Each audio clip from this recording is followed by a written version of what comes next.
আপনি গুপ্ত ট্যাগ দিতে থাকবেন, কেন দিবেন সেই জায়গাটা বলছি। আপনি আগে পরিবেশ পরিষদের নাম করে বিভিন্ন বংশাঙ্গল শিবিরকে কন্ট্রোল করছেন, আপনার মতামত উৎপাদনের ওয়ে আউট ছিল, আপনার ছাত্র ইউনিয়নের বা বিভিন্ন বাম সংগঠনের নেতৃবৃন্দ বিভিন্ন জায়গায় ছিল, সবগুলো মেকানিজম করে সিন্ডিকেটেডলি কন্ট্রোল করছেন। আওয়ামী লীগকে কাজে লাগাইয়া শিবিরকে স্পেস দেন নাই। এখন যখন সে স্পেস সে কন্ট্রোল করার জায়গাটা পাচ্ছেন না, এখন তাকে ট্যাগ দিতে হবে। ইউনিভার্সিটির অধ্যাদেশ অনুযায়ী এটার কোনো ভ্যালিডিটি নাই, without senior syndicate academic council ছাড়া এগুলোর ভ্যালিডিটি নেই। তাও আপনি শিবিরকে চাপাই রাখছেন যাতে কাজ করতে না পারে, ট্যাগিং করছেন, কোনো একটা প্রোগ্রাম করলে ব্যানার ছুড়ে ফেলছেন। এগুলো 1 থেকে 6 সাল পর্যন্ত প্রচুর হয়েছে। শিবির একটা ব্যানার টাঙাইছে, তার আগে মানে ব্যানার খুলে ফেলছে। যে কেউ অন্যায় করবে নিশ্চয় তাকে ফেস তো দেখছেন, সে শিবিরের কিনা ছাত্রদলের এটা নিয়ে হয়তো আপনি কনফিউজড, কিন্তু সে তো একটা অপরাধ করলে তাকে চিনছেন, তার বিরুদ্ধে ব্যবস্থা নেন। তখন আমরা আটকাতে গেলে বলবেন যে শিবির অমুককে মানে বাঁচানোর জন্য গেছে। বিদ্যালয়ের সকল সংগঠনগুলোর মিটিংয়ে আপনি তাকে স্পেস দিচ্ছেন না, তখন সাদিক কায়েম সামনে আসলো। তখন তাদের প্ল্যান ছিল সাদিক কায়েমকে গুপ্ত রাখতে, শিবিরকে সামনে আসতে না দিতে। কাদের প্ল্যান ছিল? এই যে যারা বলছে, যারা গুপ্ত ট্যাগিং দিচ্ছে, তাদের প্ল্যান ছিল শিবির এই ফোরামে না আসুক, এই মিটিংয়ে না আসুক। সাদিক কায়েম সেই ষড়যন্ত্রকে ব্রেক করে সামনে এসে অ্যানাউন্স করছে যে আমি ছাত্র শিবির সভাপতি। সেদিনে বিশ্ববিদ্যালয় সংগঠনগুলোর প্রোগ্রাম ছিল, সেখানে শিবিরকে না আনার ব্যাপারে, শিবিরকে স্পেস না দেওয়ার ব্যাপারে বাকিরা বিভিন্ন ষড়যন্ত্র আঁকছিল আর কি। আমি আপনাদের সাথে দুইজনের কাছে আসার আগে একটা ছোট না একটু তুলনামূলকভাবে বড় একটা বক্তব্য দেখে আসতে চাই। কার বক্তব্য দেখলে আপনারা বুঝবেন, বক্তব্যটা দেখে আমরা তারপরে ফিরি।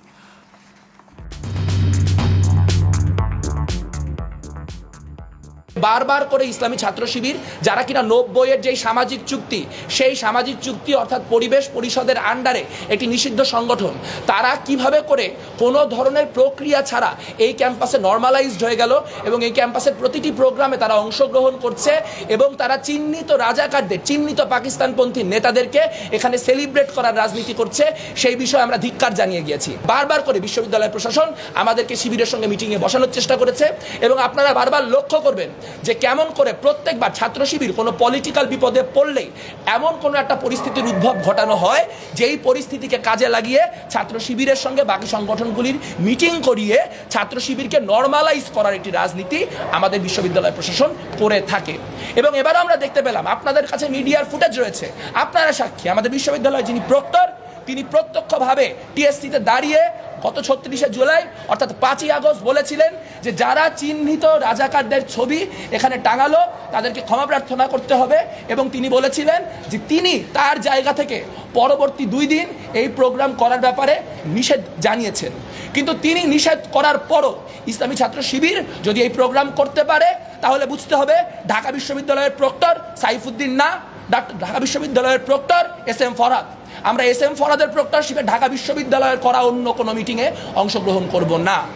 বারবার করে তারা একটা জিনিস নিশ্চিত করছেন, তারা বারবার করে বলছেন যে তারা গুপ্ত রাজনীতি করেন না, কিন্তু তাদের কাছে যখনই টক শোতে, আলাপে, যেখানে খুশি তাদেরকে জিজ্ঞেস করা হচ্ছে যে কেন তাহলে আপনারা আপনাদের যে তথাকথিত ভলেন্টিয়ার টিম বা ওই টিম, সেই টিমগুলিকে প্রকাশ্য করেন না, তারা তখন বলেন ছাত্র শিবির আপনাদের মত অনুযায়ী রাজনীতি করবে না। এটা এক ধরনের ধৃষ্টতা। তারা নিজেরা ছাত্রলীগের ভিতরে অন্তর্ভুক্ত হয়ে দীর্ঘদিন বিভিন্ন অন্তর্ঘাতে যুক্ত ছিল। আজ তারা বামপন্থীদেরকে বলতে এসেছে যে তারা কুসুম কুসুম বিরোধিতা করে রাজনীতি করছে। কোনোভাবেই কোনো ধরনের গুপ্ত বৃত্তির সঙ্গে যারা জড়িত তাদেরকে পলিটিক্যাল স্পেস দেওয়া যাবে না, কারণ তারা সাধারণ শিক্ষার্থী নামকে ব্যবহার করে যেরকম সাধারণ শিক্ষার্থীদের যে রাজনৈতিক এজেন্সি, সেই এজেন্সি নাই করে দিচ্ছেন। একইভাবে আমরা দেখতে পাচ্ছি তারা কোনো পলিটিক্যাল প্রবলেমে পড়লেই সাধারণ শিক্ষার্থীর নামে তাদের নিজস্ব মত লেলিয়ে দেওয়ার মধ্য দিয়ে বিশ্ববিদ্যালয় প্রশাসনকে নানা রকম কাজ করতে বাধ্য করছেন। মেঘমল্লার বসু কথা বলছিলেন, ছাত্র ইউনিয়ন সভাপতি, এবং এই কয়দিন যত উত্তপ্ত অবস্থা, তিনি একটা গুরুত্বপূর্ণ চরিত্র এখানে। আমি SM ফরহাদকে দিয়ে শুরু করতে চাই, ইসলামী ছাত্র শিবিরের সভাপতি তিনি। অনেক ধন্যবাদ, আপনি আমাদের সাথে যুক্ত হয়েছেন। যত বক্তব্য মেঘমল্লার বসু দিচ্ছিলেন, অনেকগুলি অভিযোগের জায়গা তার ধাপে ধাপে ধাপে ধাপে। আমি যদি আপনাকে দিয়ে শুরু করি, যে প্রসঙ্গে আজকে কথা বলা, গুপ্ত রাজনীতি বলে একটা শব্দ এখন প্রচলিত হচ্ছে, সেটি আপনাদের বিরুদ্ধেই বেশি বলা হচ্ছে যে আপনারা আসলে গোপনীয়তা রক্ষা করে ছাত্র রাজনীতি করছেন। এই প্রসঙ্গে প্রথমে আপনার ব্যাখ্যাটা আমি শুনতে চাই। আমি এখানে 2টা পয়েন্টে বলবো। নাম্বার 1 হচ্ছে, আপনার কাজের জায়গা হলো আপনি যখন অথরিটি হন তখন কেউ ক্রাইম করলো না, ভালো কাজ করলো না খারাপ কাজ করলো, এই প্যারামিটারে জাজ করেন নিশ্চয়ই। এখন বিশ্ববিদ্যালয়ের যিনি হল প্রভোস্ট, কোনো একটা হলের বা প্রক্টর বা কোনো একটা পদধারী কেউ, তাকে অ্যানালাইসিস করতে হবে যে আজকের মবটা ক্রিয়েট করলো কে, আজকের অন্যায়টা করলো কে, অমুক অপরাধ কাজটা করলো কে, তখন তার বিরুদ্ধে সরাসরি পানিশমেন্টে যাইতে হবে। তার এটা জাজমেন্ট করা উচিত না সে কি ছাত্র দলের, সে কি শিবিরের, না বাম সংগঠনের কে। এখন যদি ঘটনা এমন ঘটতো কেউ একটা অপরাধ করছে, সে অপরাধে পানিশমেন্ট দেওয়ার জন্য ইউনিভার্সিটি অথরিটি চেষ্টা করছে, আমরা গিয়ে বাঁচানোর চেষ্টা করছি, এরকম যদি হইতো তাহলে একটা কথা। আপনি এখন শুধু শুধু কোথাও কিছু হইলে শিবিরের উপর দায় চাপাবেন, কারণ আপনি ব্যবস্থা নেন না। কোথায় ক্রাইম হয়েছে, কোথায় অপরাধ হয়েছে, ব্যবস্থা নেন। তখন আমরা কি বলি দেখেন, যদি আমাদের রেসপন্স সেই ব্যবস্থার বিপরীত হয়, তখন আপনি বলবেন যে এই অপরাধটা শিবির করছে। এখন আপনার যখন ব্যর্থতা থাকবে, আপনি নিয়ন্ত্রণ করতে পারছেন না, কোনো মব কন্ট্রোল করতে পারছেন না, কোনো অন্যায় নিয়ন্ত্রণ করতে পারছেন না, আরেকটা কিছু করছেন, তখন আপনি দায় চাপাবেন আরেকজনের উপরে। এটা একটা জায়গা। আরেকটা জায়গা হচ্ছে আমাদের দিক থেকে আমরা তো এত পাবলিক ইভেন্ট করার পরেও আপনি যখন আবার বলবেন, মোল্লার বসু নিজেই বলছে যে তাদেরকে পলিটিক্যাল স্পেস দেওয়া যাবে না। আপনি আগে পরিবেশ পরিষদ করে ফ্যাসিবাদী ছাত্র শিবিরকে রাজনীতি করতে দেন নাই, আটকাইছেন। আমরা যখন 2006 সালে যখন যিনি বিসি ছিলেন, তিনি তখন এক পর্যায়ে বলতেছিলেন আমরা লিগ্যাল অ্যাপ্রোচে গেছিলাম যে আপনাদের ডকুমেন্টটা আছে কিনা। তিনি তন্ন করে খুঁজে পান নাই। তার বক্তব্যটা এরকম ছিল যে আমি তন্ন করে খুঁজেও পরিবেশ পরিষদের কোনো রেজুলেশন, কোনো ডকুমেন্ট কিচ্ছু পাই নাই। আবার আমরা একটু ঘাটলাম, দেখলাম হচ্ছে মানে ইউনিভার্সিটির অধ্যাদেশ অনুযায়ী এটার কোনো ভ্যালিডিটি নেই, without senior syndicate academic council ছাড়া এগুলোর ভ্যালিডিটি নেই। তাও আপনি শিবিরকে চাপাই রাখছেন যাতে কাজ করতে না পারে, ট্যাগিং করছেন, কোনো একটা প্রোগ্রাম করলে ব্যানার ছুড়ে ফেলছেন। এগুলো 1 থেকে 6 সাল পর্যন্ত প্রচুর হয়েছে। শিবির একটা ব্যানার টাঙাইছে, তার আগে মানে ব্যানার খুলে ফেলছে। আপনি এখনও বলছেন পলিটিক্যাল স্পেস দেওয়া যাবে না, এগুলো করতে যাবেন। অথচ শিবির বিপরীতে বড় বড় পাবলিক ইভেন্ট করবে, টিএসসিতে ইভেন্ট করছে, আপনারা গিয়ে মব করতে গেছেন। হ্যাঁ, তো এরকম করার পরও যখন ট্যাগিং দিতে যাবেন, এটা খুবই দুঃখজনক আর কি। আর আমাদের স্ট্যান্ড হচ্ছে যে কেউ অন্যায় করবে নিশ্চয় তাকে ফেস তো দেখছেন, সে শিবিরের কিনা ছাত্রদলের এটা নিয়ে হয়তো আপনি কনফিউজড, কিন্তু সে তো একটা অপরাধ করলে তাকে চিনছেন, তার বিরুদ্ধে ব্যবস্থা নেন। তখন আমরা আটকাতে গেলে বলবেন যে শিবির অমুককে মানে বাঁচানোর জন্য গেছে। এই যে জুলাই আগস্টের পর থেকে এখন পর্যন্ত আপনি যেমন দেখবেন যে ছাত্র শিবিরের সারা দেশের সকল জেলা এবং মহানগর পর্যায়ে এবার A+ সংবর্ধনা হলো। একটা A+ সংবর্ধনায় হাজার ছেলে এবং মেয়ে শিক্ষার্থী উপস্থিত, বড় বড় পাবলিক ইভেন্ট। বাংলাদেশের আরেকটা সংগঠন দেখান যারা সকলে A+ প্রাপ্ত শিক্ষার্থীদেরকে একদম জেলা উপজেলা পর্যায় পর্যন্ত সবাইকে অ্যাকোমোডেট করে এত বড় পাবলিক ইভেন্ট করছে। আর একটা সেকেন্ড সংগঠন দেখান, লাস্ট বিজয় দিবস গেল গত বছরে, বিজয় দিবসের প্রত্যেকটা শাখা বড় বড় র্যালি হয়েছে, একদম এত অংশগ্রহণমূলক, একেবারে থানা পর্যায় পর্যন্ত। তারপরে 5ই আগস্টের পরে আপনারা প্রকাশ্যে অনেক বড় বড় ইভেন্ট করেছেন, তাও আপনি গুপ্ত ট্যাগ দিতে থাকবেন। কেন দিবেন সেই জায়গাটা বলছি। আপনি আগে পরিবেশ পরিষদের নাম করে বিভিন্ন বংশঙ্গল শিবিরকে কন্ট্রোল করছেন, আপনার মতামত উৎপাদনের ওয়ে আউট ছিল, আপনার ছাত্র ইউনিয়নের বা বিভিন্ন বাম সংগঠনের নেতৃবৃন্দ বিভিন্ন জায়গায় ছিল, সবগুলো মেকানিজম করে সিন্ডিকেটেডলি কন্ট্রোল করছেন। আওয়ামী লীগকে কাজে লাগাইয়া শিবিরকে স্পেস দেন নাই। এখন যখন সে কন্ট্রোল করার জায়গাটা পাচ্ছেন না, এখন তাকে ট্যাগ দিতে হবে। এগুলো হচ্ছে ট্যাগিং এবং ফ্রেমিং এর রাজনীতি। আমরা এটা নিয়ে বিচলিত না। আপনি বলতে চাচ্ছেন যে আপনাদের রাজনীতি প্রকাশ্য, এখানে কোনো গুপ্ত কিছু নাই? গুপ্ত হওয়ার তো প্রশ্নই আসে না, রাজনীতি তো গোপনে করার জিনিস। এখানে তাদের বক্তব্যের জায়গাটা আমরা একটু স্পষ্ট করি। তারা যেটা বলছেন যে আপনি ধরেন সাদেক কায়েমের কথা, যিনি জুলাই অভ্যুত্থানে খুবই সম্মুখ সারির তিনি একজন যোদ্ধা ছিলেন, যদিও তিনি সমন্বয়ক ছিলেন না, কিন্তু যখন তিনি বিশ্ববিদ্যালয়ের ছাত্র হিসেবে ওই আন্দোলনটাতে গিয়েছেন, আমরা ওই সময় বড় বড় সব ইভেন্টেও তাকে আমরা নাহিদ ইসলাম থেকে শুরু করে সার্জিস হাসনাত সবার পাশাপাশি দেখেছি, কারণ তিনি বিশ্ববিদ্যালয়। কিন্তু এর পরেই সেপ্টেম্বর নাগাদ তিনি নিজেই প্রকাশ্যে বললেন যে তিনি হচ্ছেন ঢাকা বিশ্ববিদ্যালয়ের সভাপতি। হ্যাঁ, এই কথাটা যখন বলা হয়েছে তখন ওইখান থেকে শুরু যে তাহলে গোপনে আপনাদের কমিটিগুলি চলে কিনা।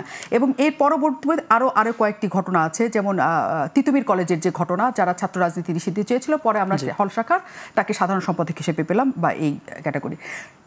এই কারণে তারা বলছে যে আপনারা আসলে গুপ্তভাবেই থাকেন, মানে গোপনে থাকেন, আপনাদের সকল কমিটি সকল কার্যক্রম গোপনে থাকে, আপনারা যখন প্রয়োজন হয় তখন আপনারা বাইরে বেরোয় আসেন, কিন্তু সাধারণভাবে আপনারা সেটা প্রকাশ করেন না। এটা কি সত্য কিনা? আমি একটু আপনি যেগুলো রেফারেন্স নিয়েছেন সেখান থেকে বলি। ইন্টারেস্টিং পয়েন্ট, সাদিক কায়েম যখন সামনে আসলো, কখন সামনে আসলো যখন আপনি বিশ্ববিদ্যালয়ের সকল সংগঠনগুলোর মিটিংয়ে আপনি তাকে স্পেস দিচ্ছেন না, তখন সাদিক কায়েম সামনে আসলো। তখন তাদের প্ল্যান ছিল সাদিক কায়েমকে গুপ্ত রাখতে, শিবিরকে সামনে আসতে না দিতে। কাদের প্ল্যান ছিল? এই যে যারা বলছে, যারা গুপ্ত ট্যাগিং দিচ্ছে, তাদের প্ল্যান ছিল শিবিরে এই ফোরামে না আসুক, এই মিটিংয়ে না আসুক। সাদিক কায়েম সেই ষড়যন্ত্রকে ব্রেক করে সামনে এসে অ্যানাউন্স করছে যে আমি ছাত্র শিবির সভাপতি। সেদিনে বিশ্ববিদ্যালয় সংগঠনগুলোর প্রোগ্রাম ছিল, সেখানে শিবিরকে না আনার ব্যাপারে, শিবিরকে স্পেস না দেওয়ার ব্যাপারে বাকিরা বিভিন্ন ষড়যন্ত্র আঁকছিল আর কি। তো আমাদের অলওয়েজ চেষ্টাটা এটা ছিল যে আমরা পাবলিকলি এঙ্গেজ হই, আর তারা চেষ্টা করছে না এদেরকে চেপে রাখে, এদেরকে আসতে না দিই। আর যখন সেটা আটকাতে পারে নাই, এখন আবার সে পুরনো খেলা আর কি, গুপ্ত খেলা। একটা কলেজের রেফারেন্স টানছেন, দেখেন আমাদের এই যে ছাত্রলীগের দীর্ঘ 15 বছরের যে বাজে রাজনীতি, গণরুম গেস্টরুম এবং কন্ট্রোলের রাজনীতি, সেটার প্রেক্ষিতে বিশ্ববিদ্যালয়গুলোতে অন্যান্য ক্যাম্পাসগুলোতে শিক্ষার্থীরা ভয় তত মানে একটা ভীত ছিল, সামনে আসতে পারে নাই। স্বাভাবিকভাবে রাজনীতিতে যেমন ছাত্রদল যখন ক্যাম্পাসগুলোতে প্রোগ্রাম করতে গেছে ব্যাকল্যাশের শিকার হতে হয়েছে, যেটা অনাকাঙ্ক্ষিত ছিল। এর মধ্যে ছাত্রলীগের সেই পাপের জায়গা। আমি এটা রিপ্লাই দিচ্ছি, আমি সেটা রিপ্লাই দিচ্ছি। যার কথা বললেন সে তো 5ই আগস্ট পরবর্তী সময় স্ট্যাটাস দিয়েছে যে রাজনীতি চলবে না। আমি সেটাই রিপ্লাই দিচ্ছি। পরে শিবিরের সেক্রেটারি হয়ে আত্মপ্রকাশ করছে। শিবিরের সেক্রেটারি শুনতে যেমন যত বড় মনে হচ্ছে, মানে ঢাকা বিশ্ববিদ্যালয়ের সেক্রেটারি, কেন্দ্রের সেক্রেটারি, স্কুলের সেক্রেটারি, মানে সেক্রেটারি একটা লেভেল আছে। আমি একটা স্কুলে ধরো আমার কোনো কাজ ছিল না, কোনো স্ট্রাকচার ছিল না, এখান থেকে 2-1 শিবিরের কর্মী ছিল। আমি যখন সেখানে একটা কমিটি অ্যানাউন্স করবো, তখন একটা কাজ প্রস্তুতি সাপেক্ষে এখন এসে অ্যানাউন্স করবো। তো তখন যারা বিক্ষিপ্ত, অনেকে শিবিরকে ভালো লাগতো, শিবিরের সাথে কানেক্টেড ছিল, কিন্তু ওই ছাত্র রাজনীতির ব্যাপারে একটা ভয় ছিল। কিন্তু শিবিরের মাধ্যমে আসার পরে, ছাত্র শিবিরের সাথে এঙ্গেজ হওয়ার পরে আস্তে আস্তে সেটা নর্মাল হয়েছে, নর্মালাইজ হয়ে তারা নর্মাল হওয়ার পরে এখন আপনারা মনে করেন যে আপনাদের ছাত্র রাজনীতি করার স্পেস তৈরি হয়েছে, মানে জায়গা তৈরি হয়েছে, আপনারা প্রকাশ্যে সেটা করতে পারেন। তাহলে যে প্রসঙ্গটা আমরা সেখানে বলতে চাচ্ছি যে তিতুমির কলেজের যিনি ছোট হোক, তিতুমির কলেজ তারপরে বড় কলেজ ছাত্র শিবিরের সেক্রেটারিটা ছোট পদ, আমাদের কাজের পরিসর ছোট, কার্য পরিষদ। কিন্তু আপনার কেন সাধারণ ছাত্রের ব্যানারে ছাত্র রাজনীতি নিষিদ্ধ চেয়েছিলেন? তিনি তো বলতেই পারতেন আমার কমিটি এটা, আমি শিবিরের এই হিসেবে কথা বলছি যে সেখানে ছাত্রই হবে না। তিনি যখন চেয়েছেন সেটা তো এর আগের বছরের আলাপ। আমাদের বিশ্ববিদ্যালয় এখন অসংখ্য অ্যাক্টিভ আমাদের ফাংশনিং লোকজন আছে যারা 5 তারিখের আগে শিবিরকে পছন্দ করতো, ধারে কাছে শিবিরের কাছে আসে নাই। 5 তারিখের পরে যখন শিবির সামনে আসছে তখন শিবিরের কাছে এসে পরিচয় দিয়ে এঙ্গেজ হয়েছে, এখন আবার খুব ভালো পারফর্ম করছে। আপনি আগামী বছর দেখবেন হয়তো আমার কমিটিতে সে ভালো পারফর্ম করতেছে। এখন সেটা যদি দেখে বলেন তুমি এই 2 বছরের মধ্যে এতটা ইমপ্রুভ কেন করলা, কেন শিবিরে যোগ দিলা, সেটা তো আগের কাজের ভলিউম দিয়ে পরের ভলিউম জাজমেন্ট করা যাবে না। আপনি বরং এখন যে সামনে আসছে সেটাকে আপনি ওয়েলকাম না করে তারা উল্টা তখন গুপ্ত ট্যাগ দিবেন, এটা তো শিবিরকে উল্টা মানে সেই গুপ্ততার দিকে, সেই কাজ করতে না দেওয়ার দিকে, সেই ট্যাগিং এর রাজনীতির মতোই। তারা বরং আপনি ওয়েলকাম করবেন। প্রস্তুত হওয়া দরকার ছিল এটা। এস এম ফরহাদ, আমি এই ওয়েলকাম করার জায়গাটাতে কোথায় ঘাটতি হলো, কেন এই বিরোধটা তৈরি হলো, সেই প্রসঙ্গে পরে আসি।